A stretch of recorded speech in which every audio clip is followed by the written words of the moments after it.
Sadiq Khan's #1 priority is stopping and silencing anyone who's critical of Islam. That's what's happening. You can see it. That's what every time he talks. Every time I see him talking, he's talking about hate crime or words. Tommy Robinson's unexpected comment about Sadiq Khan live on air, viewers shocked. You're not going to believe what just happened on live radio. It started as a normal interview, a back and forth about London politics, policing, and free speech. But then, Tommy Robinson said something about Sadiq Khan that completely shifted the tone of the conversation. And right now, the internet is absolutely buzzing. Because whether you like Robinson or not, what he said touched on something millions of people have been quietly talking about: the tension, the frustration, and the feeling that London's leadership just isn't listening anymore. So, let's break down what really happened and why it's causing such a storm. It all unfolded during a surprise segment on a popular talk radio show earlier this week.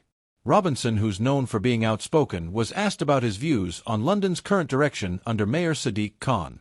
At first, it sounded like the usual criticism you hear in political debates. But then, he shifted gears. His tone softened. He paused. And he said something that caught even the host off guard.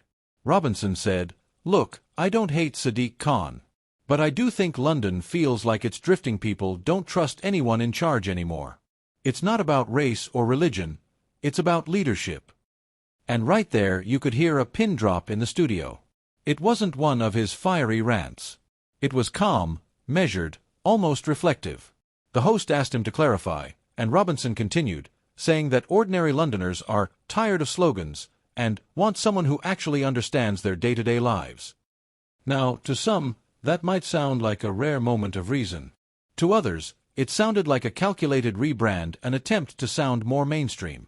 But regardless of what side you're on, it got people talking. Within minutes, clips from the show were circulating online. One short snippet, posted to X, formerly Twitter, was viewed over 2 million times in less than 24 hours. The caption read, "Even Tommy Robinson is saying what Londoners are thinking: Khan's losing touch." And that, right there, is where the debate exploded. Because you see, Sadiq Khan has built his reputation on being a steady, moderate voice in British politics, a mayor who defends inclusivity, diversity, and unity. But that image has been tested lately.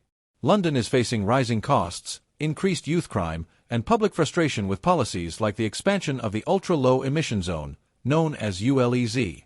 People aren't necessarily angry about the idea of cleaner air, they're angry about how it's being done. They feel squeezed, unheard, and tired of paying more while living standards drop. So when Robinson said, "People are just done being ignored," it struck a nerve even among those who would never normally agree with him. The reactions online have been wild. One user wrote, "I never thought I'd say this, but Tommy Robinson actually made sense for once." Another replied, "It's not about agreeing with him, it's about admitting that Khan isn't connecting with the people anymore." But others quickly pushed back, warning against giving controversial figures too much airtime. A journalist from The Guardian tweeted, "We can't normalize voices like this just because they occasionally say something relatable. Context matters." Meanwhile, Khan's supporters were quick to defend him. One City Hall aide reportedly told local media, "The mayor has spent years working to unite London, not divide it. Everyone has a right to an opinion, but we mustn't forget who we're dealing with." And that's the crux of the whole debate, the clash between what was said and who said it. But here's what makes this moment different. It's not just about politics anymore, it's about public mood.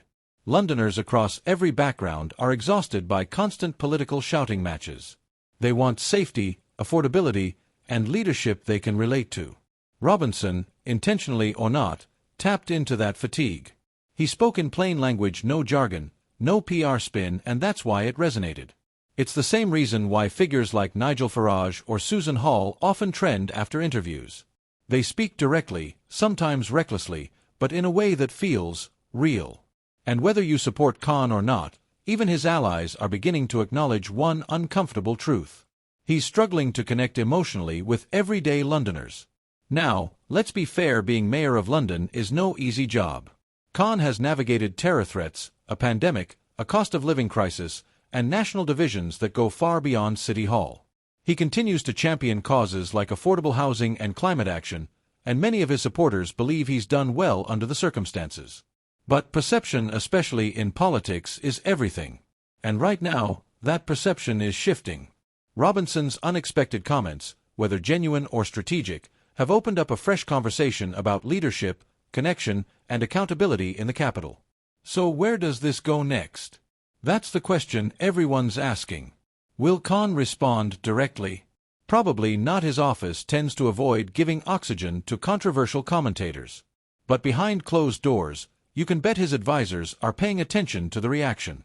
Because when even your fiercest critics start sounding like they're voicing mainstream frustration, that's a sign the political winds are changing. In the end, it's not really about Tommy Robinson.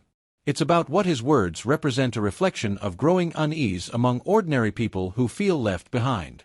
And if that's the case, then London's political conversation is about to get a lot louder and a lot more unpredictable. Because the question that lingers long after that interview is simple, but powerful. If this is how people are starting to talk now, calmly, clearly, and publicly, how much longer can those in power afford not to listen?